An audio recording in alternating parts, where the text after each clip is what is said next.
welcome the Prime Minister of Slovakia, Róbert Fico.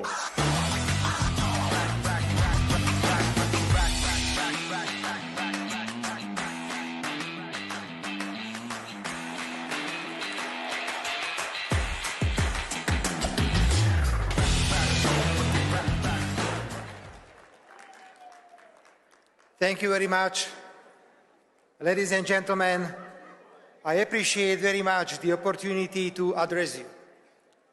I am the fourth-time Prime Minister of a small, proud country in the center of Europe, Slovakia. Thank you. I would like to open my speech by paying honor to one of Slovaks living in the United States. His name is Michael Strang. Sergeant Michael Strang served in the U.S. Marine Corps during World War II and commanded a squad of soldiers on the Pacific island of Iwo Jima. And it was the very same squad that raised the victorious American flag on Iwo Jima exactly 80 years ago on February 23, 1945. A photograph from that event became the inspiration for the Marine Corps War Memorial in Arlington. I was in Arlington today and bowed before Michael Strang's grave. In doing so, I paid my respect not only to him, but to all American soldiers who fought and died in the Second World War. The contribution of American troops to defeat the fascism is unquestionable. Please do not allow new Hitlers to arise. Please do not allow anyone to question the horrors of the Holocaust. Thank you very much. Ladies and gentlemen, we can celebrate the 80th anniversary of the end of the Second World War by stopping the senseless killing of Ukrainians and Russians in Ukraine. The energy and determination with which your President Donald Trump has entered into the peace process in Ukraine is admirable. He has many supporters in Europe for his directness and for spreading the truth.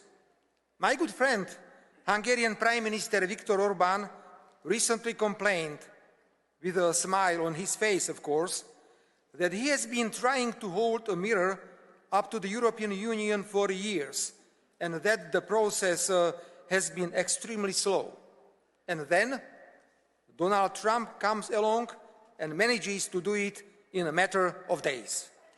If you will allow me, I also join Viktor Orbán in this complaint today, again with a smile on my face, of course. If there is one thing Europe needs today, it is the truth. If there is anything Europe needs every more, is the diversity of opinion and respect for it.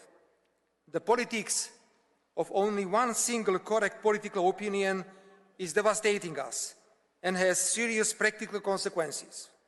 If you go against the current, you are excluded and punished.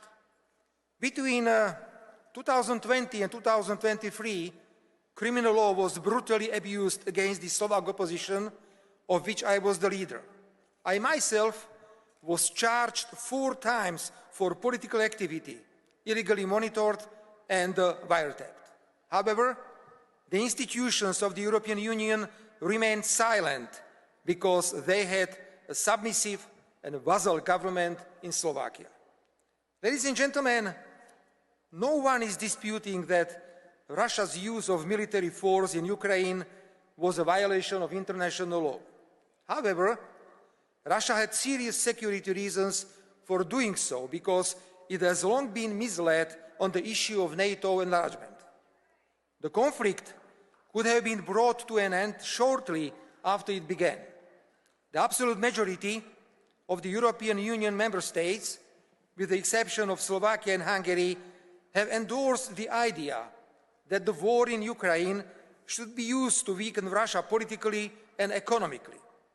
Ukraine has been the victim of a bad strategy. Today, it is evident that the limitless financial, military, and political support, coupled with the anti-Russian sanctions, did not bring its effect. I was among those who warned against senseless killing, calling for ceasefire and supporting all peace plans. As a reward, I was branded a Russian agent. The word peace has been virtually unused in Europe for the last 3 years. Whoever spoke of peace was a warmonger. Whoever supported the war in Ukraine was a peace activist. Ladies and gentlemen, your president is doing Europe a great service. He's bringing truth, and we all hope peace back to Europe. The attitude of the major European players and of President Zelensky of Ukraine, therefore, comes as an unpleasant surprise to me.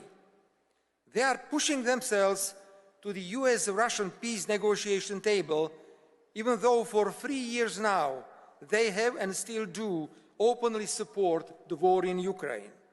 More and more, it seems that President Zelensky actually needs this war. When there is war, there cannot be democratic elections. Zelensky is particularly worried about that. Let us recall in what a favorable situation Winston Churchill lost the 1945 election in Great Britain.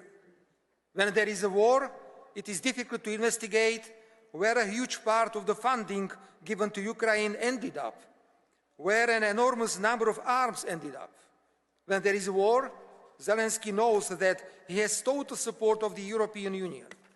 I say all this quite openly, as Prime Minister of Slovakia, a country which is bordering Ukraine. Yes, we have to recognize that peace is being negotiated at a time when Ukraine is very weak. That is also why the proposals may come out of the negotiations may not correspond to the idea of a just and sustainable peace for Ukraine and its territorial integrity. However, Europe should in any case help the US president to end the senseless killing in Ukraine as quickly as possible and not hinder him from achieving this goal. Ladies and gentlemen, I have spoken many times today about the truth, respect for different opinions.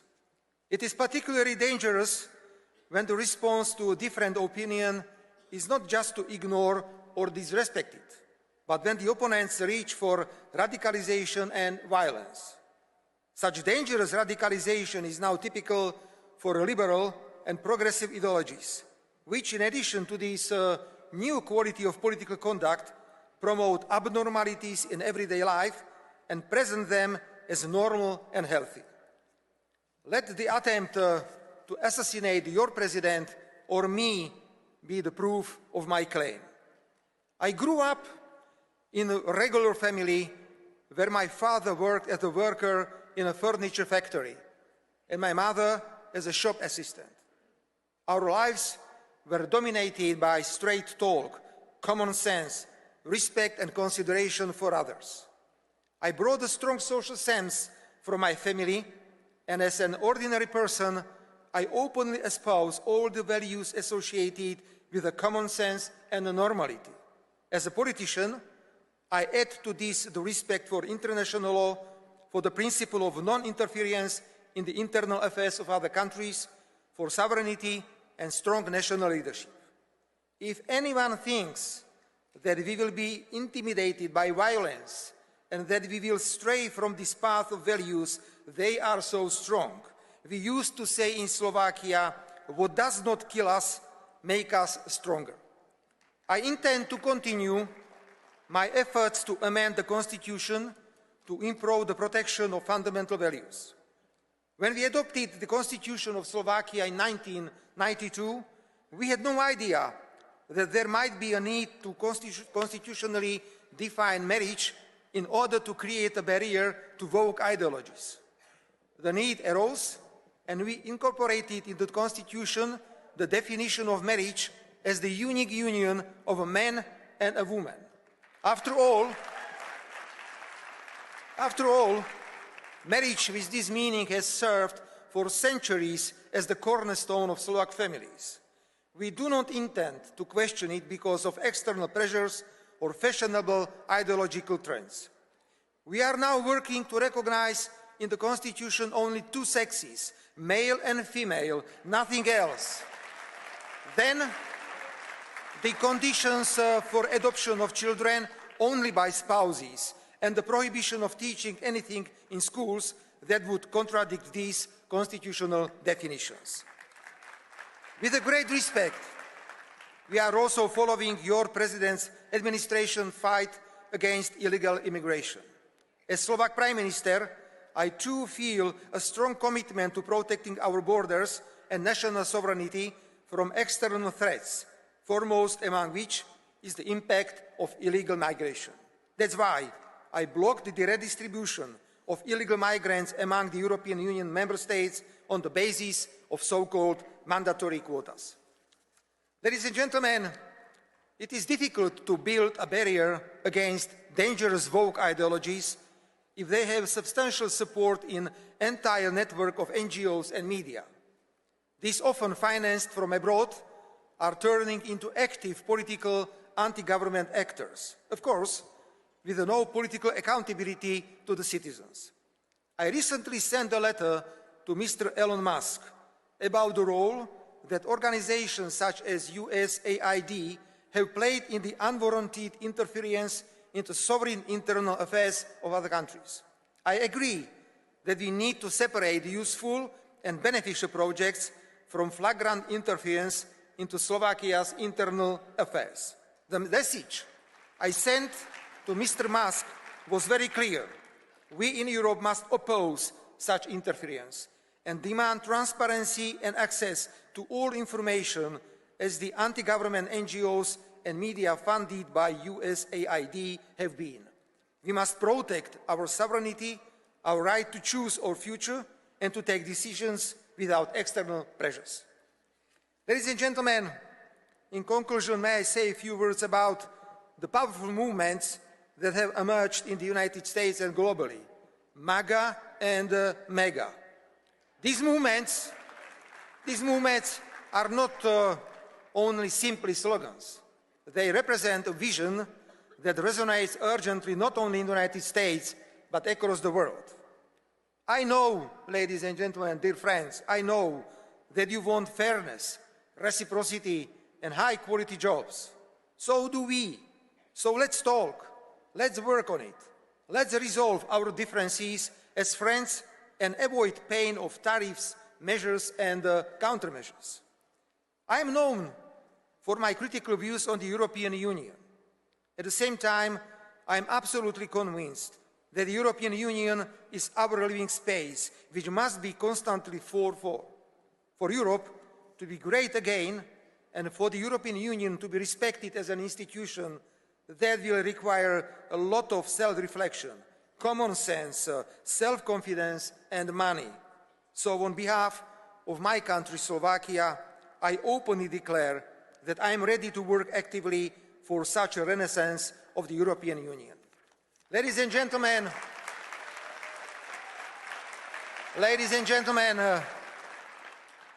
just as the Slovak Michael Strank stood side by side with his American friends on the island of Iwo Jima in February 1945, Slovakia stands next to the United States and the United States next to Slovakia. I appreciate President Donald Trump's pragmatic approach and his clear focus on American national interests. This is exactly what each and every one of us should be doing. Slovakia's national interests, that's my homework. The United States are a key strategic ally and partner for us, and we are interested in deepening this partnership. I very much look forward to working with the new US administration, and on behalf of Slovakia, I guarantee an open and frank dialogue.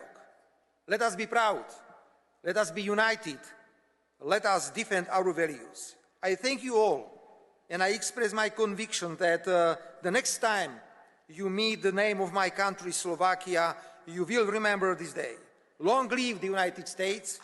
Long live Slovakia. Thank you very much for your attention.